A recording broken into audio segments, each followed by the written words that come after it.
दोस्तों, नीमगाम नाम के गांव के पास एक घना जंगल पड़ता था जहां अनेक तरह के पशु पक्षी निवास किया करते थे। इसी जंगल के किनारे पर एक छोटी सी कुटिया में एक विधवा औरत रहती थी जिसका नाम था सावित्री। सावित्री की उम्र लगभग 25 से 30 साल के बीच रही होगी। उसका पति 1 साल पहले ही इस दुनिया से किसी भयानक बीमारी के कारण चल बसा था। सावित्री के पास अब कोई सहारा नहीं था।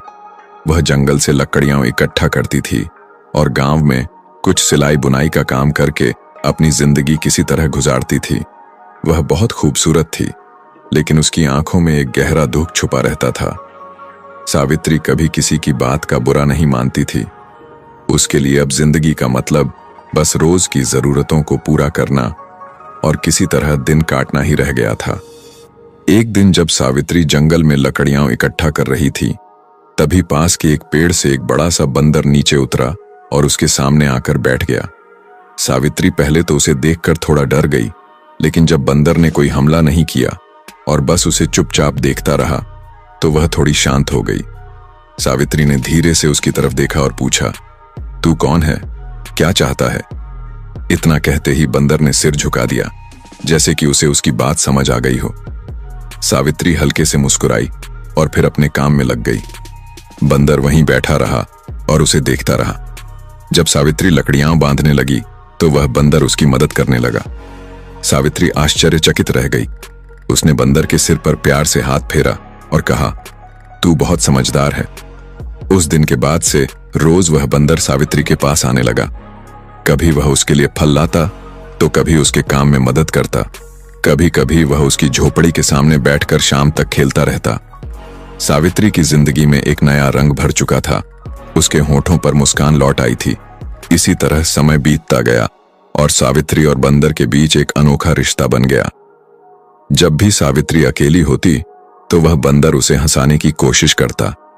जब वह उदास होती तो वह उसके पास आकर उसके कंधे पर सिर रखकर बैठ जाता। अब सावित्री भी उसे अपने परिवार का हिस्सा मानने लगी थी। एक रात सावित्री अपनी झोपड़ी के बाहर बैठी थी। चांदनी रात का आनंद ले रही थी कि तभी उसने देखा बंदर पास के एक पेड़ की डाली पर बैठा है। सावित्री ने उसकी ओर देखा और मुस्कुरा दी। तू मेरे साथ हमेशा रहेगा ना? सावित्री ने पूछा। बंदर धीरे से उसकी ओर छलांग लगाकर आया और उसके पैरों के पास बैठ गया। सावित्री ने उसे अपनी गोद में उठा लिया। उस रात पहली बार सावित्री ने धीरे से बंदर का हाथ थामा और सो गई। बंदर रात भर उसके पास बैठा रहा। अब वह बंदर के बिना एक पल भी नहीं रह सकती थी। सावित्री के मन में यह भावना पूरी तरह घर कर चुकी थी कि यह बंदर कोई साधारण प्राणी नहीं है। उसमें आत्मीयता भरी हुई थी, जैसे कोई पुरानी आत्मा उसके जीवन का हिस्सा बनकर लौट आई हो। एक रात की बात है, मूसलधार बारिश हो रही थी। सावित्री झोपड़ी में बैठी थी और बंदर उसके पास आकर बैठ गया। बिजली की चमक में सावित्री ने देखा कि बंदर की आंखें गहरी और चमकदार हो गई थीं। सावित्री ने उसके सिर पर हाथ फेरा और पूछा, क्या तू हमेशा मेरे साथ रहेगा? बंदर ने धीरे से उसका सिर उसकी गोद में रख दिया। सावित्री की आंखों से आंसू बह निकले। उसे महसूस हुआ कि उसके जीवन में जो स्थान अब तक खाली था वो अब भर चुका है। उस रात उसने बंदर को अपने सीने से लगा लिया और पहली बार उसे एक अजीब सी आत्मीयता का एहसास हुआ, जैसे वह किसी अपने को वर्षों बाद वापस पा गई हो। इसी तरह समय बीतता रहा। अब सावित्री को अपने शरीर में एक अजीब परिवर्तन महसूस होने लगा। उसे मिचली आने लगी। उसका पेट भारी लगने लगा। धीरे धीरे उसका शरीर भी बदलने लगा। चिंतित होकर वह गांव की दाई के पास गई। दाई ने जांच करने के बाद कहा, सावित्री, तू गर्भवती है। यह सुनकर सावित्री आश्चर्यचकित रह गई। उसने दाई से कहा, यह कैसे संभव है? मेरा तो कोई पति नहीं है। दाई ने उसकी आंखों में देखा और शांत स्वर में कहा, सब कुछ ईश्वर की मर्जी से होता है बेटी।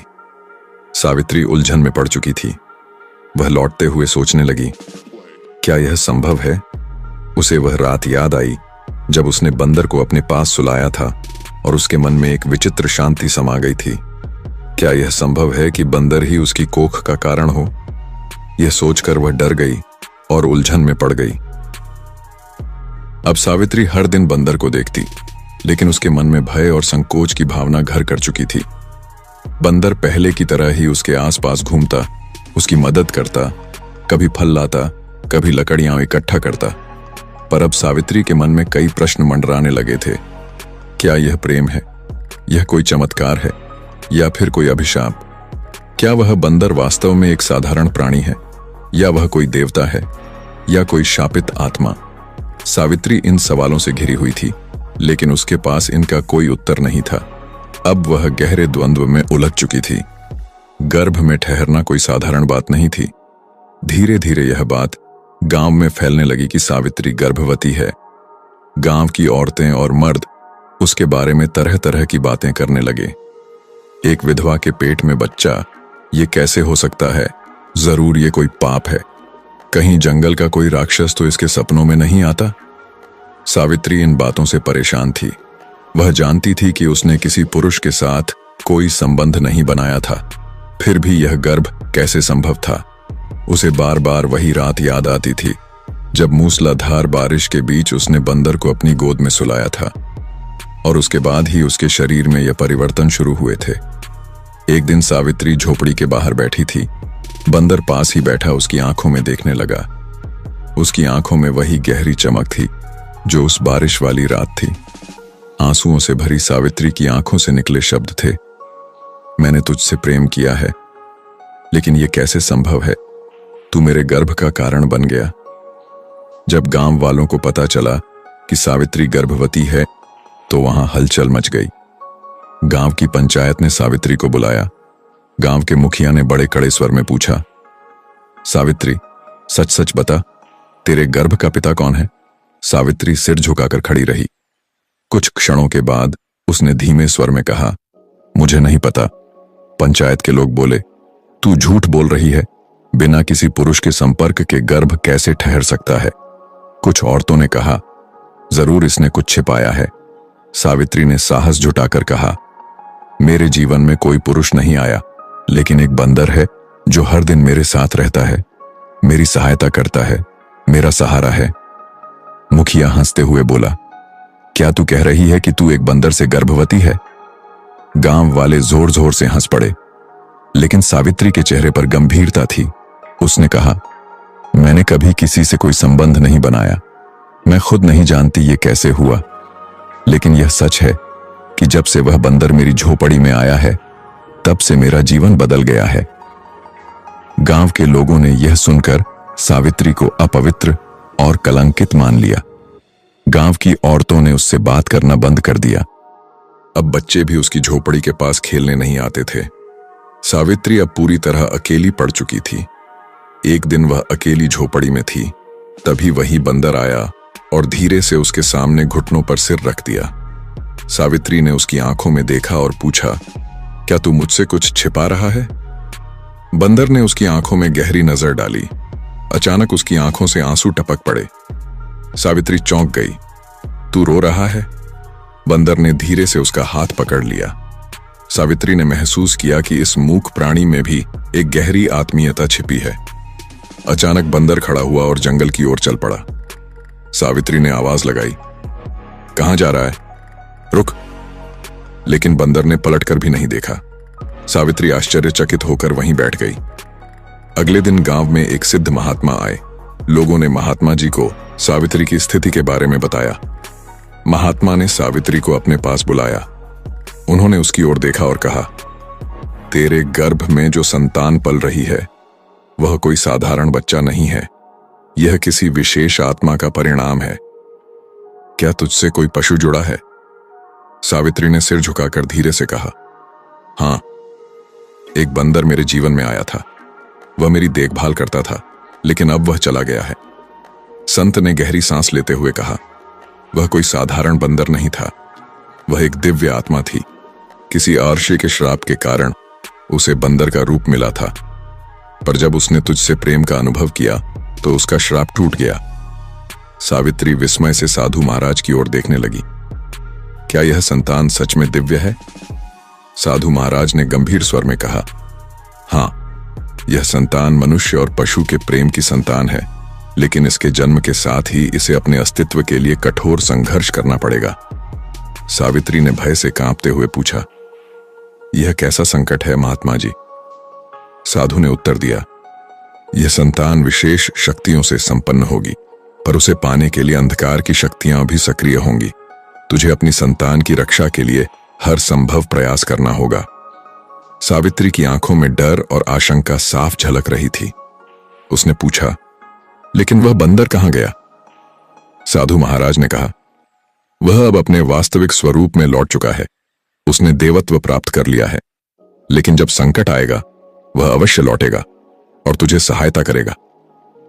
इस तरह धीरे धीरे समय बीतता गया। सावित्री के गर्भ का आकार बढ़ता गया, लेकिन गांव वाले अब भी उसे संदेह की दृष्टि से देखते थे। पर सावित्री के मन में अब एक नई शक्ति आ चुकी थी। उसे पूरा विश्वास था कि वह अपने बच्चे की रक्षा कर सकेगी। एक दिन सावित्री जंगल में लकड़ियां इकट्ठा कर रही थी। तभी अचानक घने पेड़ों के बीच से एक डरावनी आवाज आई। सावित्री ने देखा कि सामने एक विशाल काला नाग फन फैलाए खड़ा है। डरते हुए वह पीछे हटना चाही। तभी अचानक हवा में हलचल हुई। सावित्री ने आंखें खोलीं तो देखा कि सामने वही बंदर खड़ा था, लेकिन इस बार उसकी आंखों में तेज चमक थी। वह काले नाग की ओर उछला और जोर से दहाड़ लगाई। नाग ने फुफकार मारी। सावित्री कांपती हुई बंदर की ओर देख रही थी। बंदर ने उसकी आंखों में देखा। उसमें वही आत्मीयता झलक रही थी, लेकिन इससे पहले कि सावित्री कुछ कह पाती, बंदर फिर से जंगल की ओर भाग गया। सावित्री अब समझ चुकी थी कि उसका गर्भ कोई साधारण संतान नहीं था, बल्कि वह एक दिव्य शक्ति का प्रतीक था जो उसके गर्भ में पल रही थी। बंदर का अचानक प्रकट होना और नाग से उसकी रक्षा करना इस बात का प्रमाण था कि कुछ बड़ा घटित होने वाला है। फिर भी सावित्री के मन में संशय था। क्या वह बंदर सचमुच एक दिव्य आत्मा था? अगर वह किसी आर्षि का अवतार था तो वह मुझसे दूर क्यों चला गया? और वह नाग, वह कौन था? इन अनसुलझे प्रश्नों के कारण सावित्री के मन में बेचैनी बढ़ती जा रही थी। गर्भ का समय पूरा होने वाला था। सावित्री का शरीर भारी हो गया था। उसे चलने फिरने में कठिनाई हो रही थी। गांव की औरतें अब भी उससे दूरी बनाए हुए थीं। सावित्री के लिए एक एक दिन काटना बहुत कठिन हो रहा था। एक रात तेज आंधी आई। आसमान में बिजली कड़क रही थी। सावित्री अपनी झोपड़ी के भीतर अकेली बैठी थी। तभी उसे अचानक लगा कि झोपड़ी के बाहर किसी के चलने की आहट हो रही है। उसने देखा, एक काले कपड़ों में लिपटा हुआ व्यक्ति उसकी झोपड़ी के सामने खड़ा था। कौन हो तुम? सावित्री ने डरते हुए पूछा। वह व्यक्ति धीरे से उसकी ओर हाथ बढ़ाते हुए बोला। उसके हाथ में लंबा त्रिशूल था।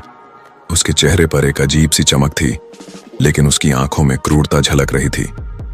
तूने जो गर्भ धारण किया है वह साधारण नहीं है, वह शक्ति का प्रतीक है। मैं उसे लेने आया हूं, व्यक्ति बोला। सावित्री घबराकर पीछे हट गई। तू कौन है? उसने कांपते हुए पूछा। सावित्री अपने गर्भ पर हाथ रखकर बोली, तू मेरी संतान को कोई नुकसान नहीं पहुंचा सकता। लेकिन वह काला व्यक्ति जोर से ठाका लगाते हुए बोला, मुझसे बचना असंभव है। वह सावित्री की ओर बढ़ ही रहा था कि तभी सावित्री की नजरों के सामने अंधेरे में दो चमकती आंखें प्रकट हुईं। काले बादल की तरह एक विशाल आकृति प्रकट हुई। वह बंदर था। वह बंदर एक छलांग लगाकर सीधे राक्षस कालकेतु के सामने आ खड़ा हुआ। उसकी आंखों में अग्नि जल रही थी और उसके शरीर से तेज प्रकाश की किरणें फूट रही थीं। कालकेतु ने त्रिशूल उठाया और बंदर की ओर बढ़ाया, लेकिन बंदर गरजता हुआ उस पर छलांग लगा गया। दोनों के बीच भीषण युद्ध छिड़ गया। सावित्री डरते हुए अपनी झोपड़ी के द्वार पर खड़ी सब कुछ देख रही थी। बंदर ने अपनी लंबी पूंछ से कालकेतु के त्रिशूल को मजबूती से पकड़ लिया। कालकेतु क्रोध में पागल हो उठा और तेजी से बंदर पर प्रहार करने लगा, लेकिन बंदर बड़ी चतुराई से उसके हर वार को टाल रहा था। फिर अचानक बंदर ने पूरी ताकत से कालकेतु के सीने पर एक भयंकर प्रहार किया। कालकेतु जमीन पर गिर पड़ा और दर्द से कराहने लगा। तभी आकाश में बिजली कड़कने लगी और चारों ओर दिव्य प्रकाश फैल गया। कालकेतु का शरीर जलने लगा, धुएं में बदलकर धीरे धीरे अदृश्य हो गया। बंदर सावित्री की ओर देखने लगा। उसकी आंखों में गहरी शांति और करुणा थी। डर से कांपती हुई सावित्री ने फुसफुसाया, तू कौन है? बंदर धीरे धीरे उसकी ओर बढ़ा, अपनी नरम हथेली सावित्री के हाथों में रख दी। तभी उसकी पूरी देह से दिव्य प्रकाश फूटा और वह एक सुंदर युवक में परिवर्तित हो गया। सावित्री आश्चर्यचकित रह गई। उसके सामने एक दिव्य सुंदर युवक खड़ा था, जिसके शरीर से तेज झलक रहा था। उसकी आंखों में करुणा और प्रेम की गहराई थी। मैं कोई साधारण बंदर नहीं था सावित्री, युवक ने कहा। मैं आर्षि का पुत्र हूं।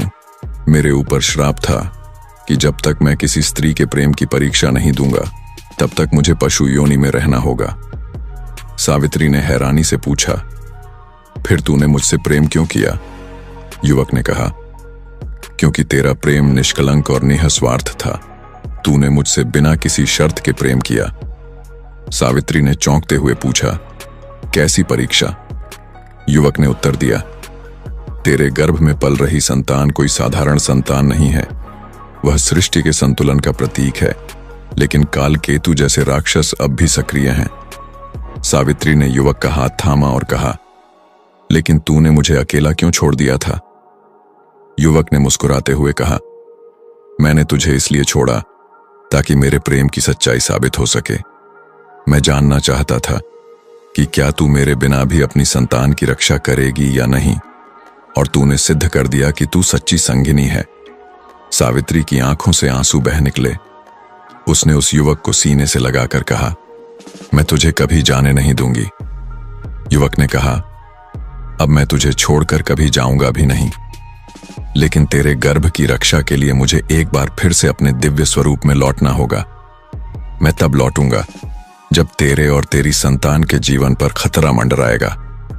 सावित्री ने घबरा कर कहा, लेकिन अगर तू चला गया तो मैं अकेली कैसे रहूंगी?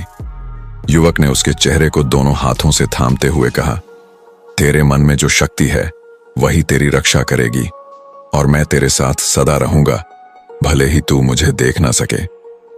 युवक ने धीरे से सावित्री का हाथ छोड़ा और फिर से तेज प्रकाश में बदल गया। फिर वह बंदर के रूप में लौट आया।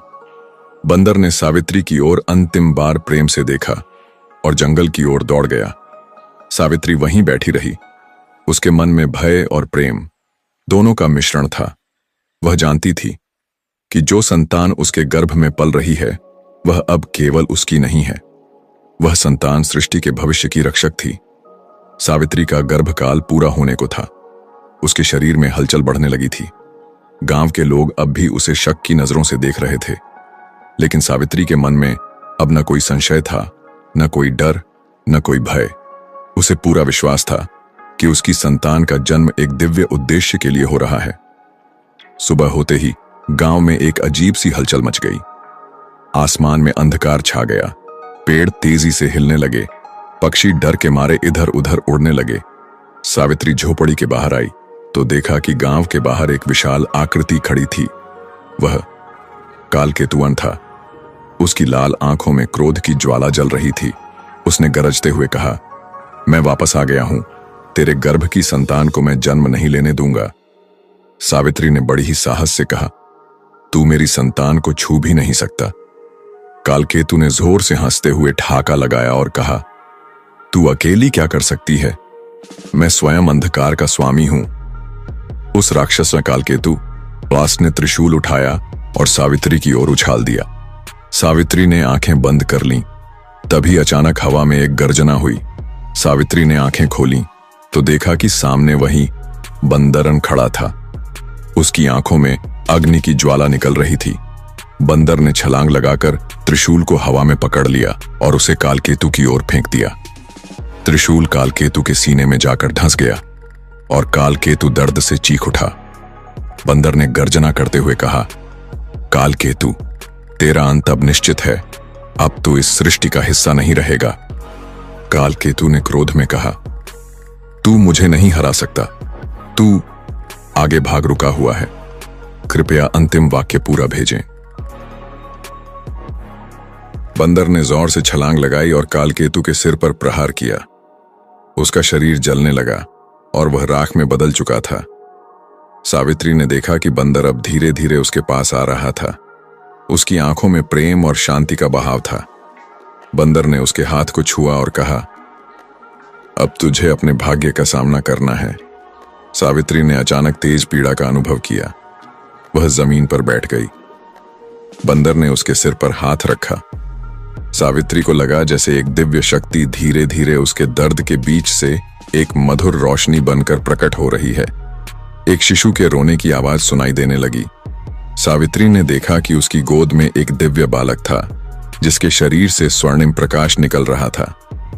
बंदर ने उस बालक को देखा और कहा, यह संतान मानव और देव के मिलन का प्रतीक है। यह भविष्य में शक्ति और धर्म की स्थापना करेगा।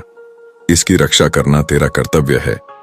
सावित्री ने प्रेम से बालक को अपनी गोद में उठा लिया। बंदर ने मुस्कुराते हुए कहा, अब मेरा कार्य पूरा हो चुका है। सावित्री ने घबरा कर कहा, अब तू मुझे छोड़कर मत जाना। बंदर ने कहा, अब मुझे वास्तव में एक स्वरूप में लौटना है, लेकिन जब तुझे मेरी आवश्यकता होगी मैं लौट कर आऊंगा। सावित्री ने उस बालक को अपनी गोद में कसकर थाम लिया और कहा, मैं जानती हूं कि तू मुझे कभी अकेला नहीं छोड़ेगा। बंदर ने प्रेम से उसकी ओर देखा और धीरे धीरे स्वर्णिम प्रकाश में लुप्त हो गया। सावित्री ने आकाश की ओर देखा और महसूस किया कि अब उसका जीवन एक नई दिशा में बढ़ चुका है। गांव के लोग जो पहले सावित्री को कलंकित मानते थे, अब उसे देवी की तरह पूजने लगे। सावित्री ने अपने पुत्र का पालन पोषण अत्यंत प्रेम और साहस के साथ किया। उसे विश्वास था कि जिस दिन उसके पुत्र के सामने कोई संकट आएगा, उस दिन वही दिव्य बंदर उसके सहारे के लिए लौट आएगा। बंदर का प्रेम अब सावित्री के जीवन का अभिन्न हिस्सा बन चुका था। इस तरह यह कथा प्रेम और दिव्यता का प्रतीक बन गई, जो युगों युगों तक लोगों को प्रेरित करती रहेगी।